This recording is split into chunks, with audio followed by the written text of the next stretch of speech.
Welcome back, everyone, to another episode of Northern Maple.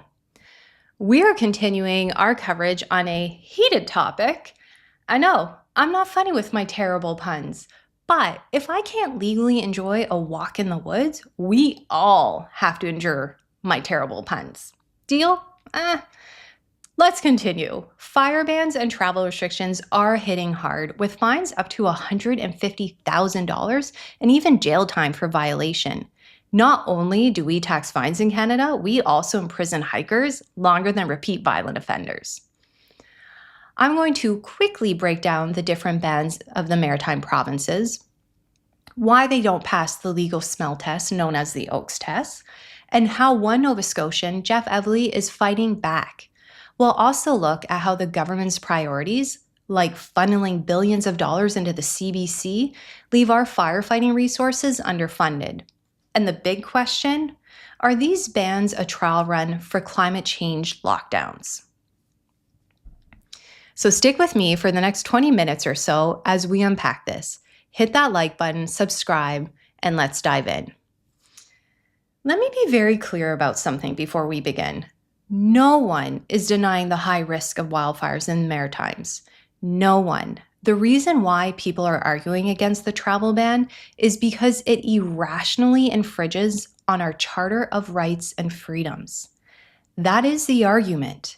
Wildfires are not a new phenomenon in Canada. In fact, our government has been warned about the lack of preparedness for wildfires, and it is not taking appropriate actions to improve the nation's firefighting capabilities. Furthermore, if the measures are disproportionate to the situation, why are they being imposed on the population? I'll share my opinion on this one in a little bit. My first question to you is this: are these measures really about preventing wildfires, or are they about normalizing trampling on our rights and freedoms? Let's begin by doing a quick breakdown of the provincial bans currently active. Due to hot and dry conditions, the Maritime provinces have rolled out strict measures to curb wildfire risk. Here's the rundown. First, in Nova Scotia, there's a province-wide burn ban in effect and travel ban until October 15th or until conditions improve. They prohibit all open fires on public and private land. Entering wooded areas for any purpose is banned, including for guests on your own property. Trail systems are closed and camping is only allowed in designated campgrounds. Violate these rules and you're hit with a $20,872.50 fine. Remember the HST tax. We gotta tax them all. In New Brunswick, a private province-wide burn ban prohibits all open fires, including campfires. As of August 10th, all Crown land is closed to recreational and industrial activities like hiking, camping, and fishing. Private landowners are encouraged to follow suit, but no specific fines for travel violations are listed. In PEI, a ban on all open fires started on August 11th, with fines of up to $50,000 plus damages. Charcoal and propane barbecues are allowed due to apparently their low risk of sparks. No province-wide travel ban exists, but fully wooded parks are closed. Now for Newfoundland and Labrador, a province-wide fire ban is in effect in both provinces until at least September 7th, when a determination will be made about its status. The Premier has recently stated that the fine for the first offense would rise from $75 to $50,000, with potential imprisonment of up to 6 months for those failing to pay the penalty. The fine for a second offense has jumped from $150 to $75,000, and a third violation will cost offenders the cost of a down payment, $150,000, with up to 1 year in jail if not paid, which who can even afford the lowest of these fines in this declining economy? The Canadian Interagency Forest Fire Centre reports 706 active wildfires across Canada. 407 are out of control, with Newfoundland's Kingston Fire alone scorching over 5,000 hectares. Nova Scotia's 100 or so small fires this year were quickly contained, but officials warn conditions could spark bigger ones. These restrictions aim to prevent that. But they're raising eyebrows, especially in Nova Scotia, where you can't even have friends hike in your own woods.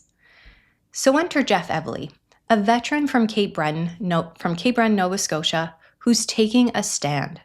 Jeff deliberately walked into the woods near a Department of Natural Resources center or office, knowing he'd get fined. In a video on X, he tells conservation officers, and I quote, "I want to challenge this order in court, and the only way is to get the fine." He stepped a few feet into the woods, came back, and received his $28,000 fine. He even quipped about the extra fees, calling them victimizing somebody. Jeff's argument? Nova Scotia's travel ban violates our Canadian Charter of Rights and Freedoms, specifically Section 6, which guarantees freedom of movement, and Section 2, which protects freedom of association and expression. Any restriction on charter rights must pass the Oakes test, a Supreme Court standard, which we have mentioned a few times here, requiring a pressing purpose, rational connection, minimal impairment, and proportionate effects. This ban fails the test. Banning all wooded travel, hiking, fishing, even walking, isn't rationally connected to preventing wildfires. Most fires are caused by illegal burns, like the 2023 Nova Scotia fires, not hikers. A blanket ban scoops up harmless activities instead of targeting actual risk. And the fines, they're outrageous. Compare Jeff's $28,000 fine to 2024 Toronto case where a repeat offender charged with aggravated assault was released on bail for $5,000. Or a Vancouver case where someone caught with an illegal firearm got probation. Yet walking in the woods costs you nearly $30,000. That's not proportionate, it's absurd. Now let's talk about enforcement. In Nova Scotia, conservation officers, RCMP, and municipal police are cracking down, with reports of confusion over unclear signage and rules. Officers can enter private property without a warrant to check for violations. This is a huge overreach, violating Section 8 of the Charter, which protects against unreasonable searches. Here's the thing. These powers aren't new. The Forest Act, in place since 1989, allows broad restrictions during wildfire season. Similar laws exist across all provinces, quietly eroding freedoms under the guise of safety. The Canadian Constitution Foundation has criticized Nova Scotia's ban as disproportionate, and they're not wrong. Our rights have been chipped away for years, and these proclamations just make it blatant. So many arguments have been thrown my way. Yes, 97% of wildfires in Nova Scotia are started by human activity. But what type of human activity? Irresponsible human activity like uncontrolled brush burning, as we saw in Tantallon, and lighting tires on fire, as we saw in Shelburne. What about cigarette butts? What if a hiker throws a lit cigarette in the forest? My argument? If cigarettes were such a threat, why weren't they listed as an example of an open fire? Because they are. Now, before you twist my words around, I did not say cigarette butts don't cause fires. What I am asking is why weren't they included on the fire ban list? It is probably one of the most common forms of open fires. It is examples like these that make people question the true underlying purposes of the ban. It doesn't make sense. Now let's talk priorities. New Brunswick's Premier Susan Holt said travel bans are needed because the province lacks resources to rescue people in the woods. Listen to this clip. Past year averages, so we'll get that to you. But I do want to speak to the people who are frustrated by the notion of an inability to go hiking or fishing, and I understand that frustration.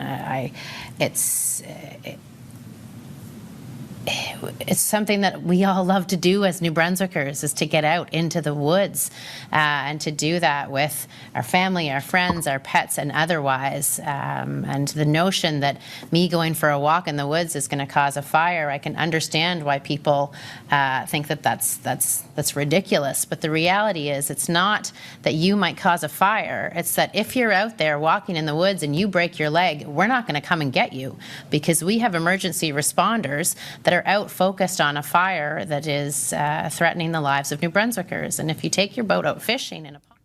Really?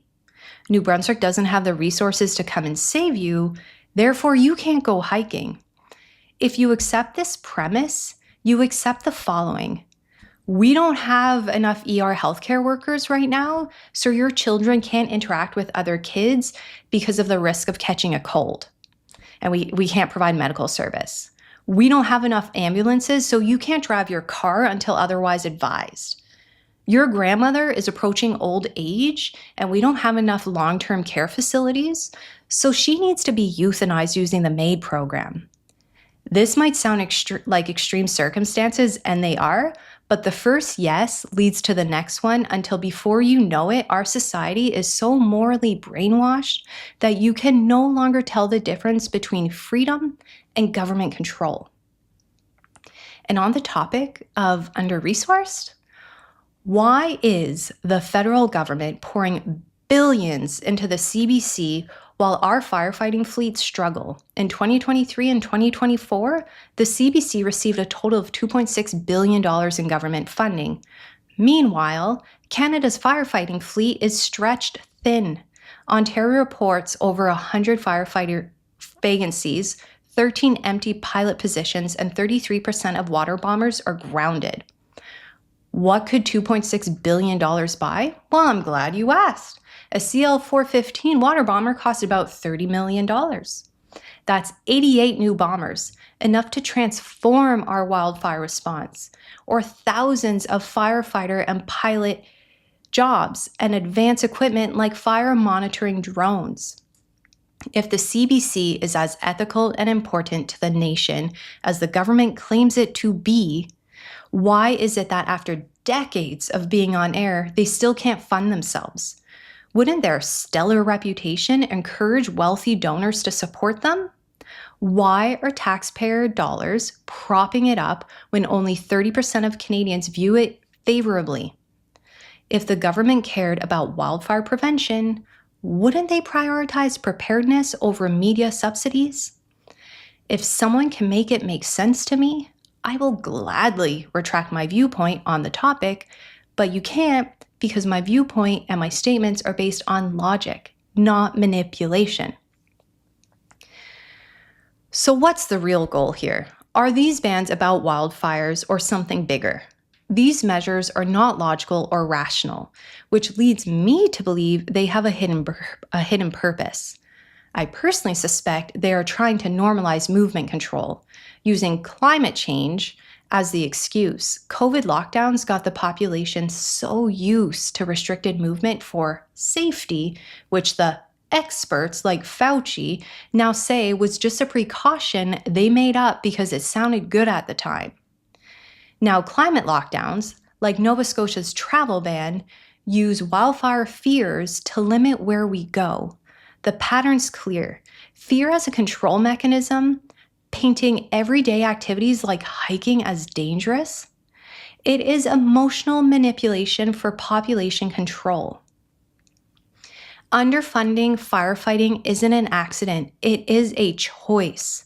By letting wildfire risks escalate, governments justify extreme measures. In Alberta, critics on X have called out inadequate preparedness despite years of warnings by people in the field with the experience and data to support their suggestions, not individuals appointed title expert by the government. If preventing fires was the goal, we would have a robust fleet, not bans and fines. Is the true purpose about control using fear to keep us compliant? So where do we go from here? Jeff Evely's action shows one path. Challenge these bans respectfully in court. The bans fail the Oaks test, infringe on our charter rights, and exposed warped priorities. Instead of funding the CBC, let's demand investing in firefighting. Instead of delayed bureaucratic processes, let's demand action. Instead of fear, let's demand freedom. The government is meant to serve the population, not control it. They are public servants, not socialist tyrants. What do you think? Are these bans about safety or climate lockdowns? Drop your thoughts in the comments and feel free to share this video. As I record this, 2 wildfires have broken out in Premier Tim Houston's capital city, one in Bears Lake and one on Pockwalk Road, which was an area affected by the Tantalin fires in 2023. The air is thick with smoke and ash is falling from the sky. The evidence is clear. Wildfires are a real and serious threat, but they're also a fact of life in Canada, a predictable challenge we face year after year. Despite countless warnings and true expert opinions on how to better prepare, our government has consistently failed to act. Resources remain inadequate, and when tragedy strikes, the resulting fear and grief are weaponized to justify encroachments on our rights and freedoms. Why does this keep happening? Time and time again, we see the same pattern in Canada's history. A crisis emerges, fears amplified, sometimes even sustained by those in power, and our liberties are eroded. Division is sown among neighbors, pitting us against one another, hence those little snitch lines. I ask you, why? Why is fear being used to control us? Look closely at this cycle and ask yourself what's really at stake. As I did in the last episode, I want to emphasize that I am not encouraging you to get angry and break the law. I am encouraging you to stay informed.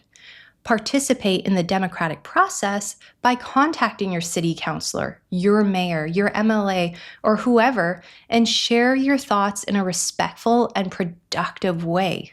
Okay? Stay informed, stay responsible, and most importantly, stay free. Our forefathers paved the way for it. And on that note, I say goodbye.